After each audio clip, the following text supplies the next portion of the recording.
বৃষ্টির অভাবে থেমে থাকা আমন ধান চাষ শুরু হলো পুরুলিয়া জেলার বিভিন্ন প্রান্তে।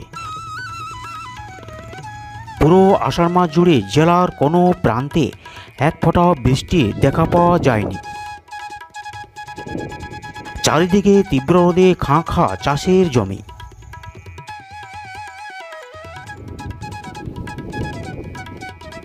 চাষিদের তৈরি করা তলা প্রায় শুকিয়ে গিয়েছে। আমন ধান চাষে এই বছর চাষিরা পুরোপুরি আশা ছেড়েছেন, কিন্তু শ্রাবণ মাসের মাঝামাঝি কালো মেঘের বর্ষণ শুরু হয়, মাঠঘাট প্লাবিত হয়, চাষিদের মনে আশার আলো দেখা দেয়।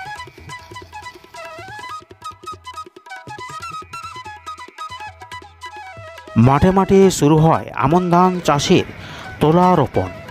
আমন ধান চাষের জন্য প্রচুর বৃষ্টিপাতের প্রয়োজন হয়। প্রায় 150 থেকে 250 সেন্টিমিটার বৃষ্টির দরকার। চাষের মাটিতে ধানের চারা রোপণ করার জন্য ভালো করে কর্ষণ করতে হয়, এই জন্য প্রচুর বৃষ্টিপাতের প্রয়োজন।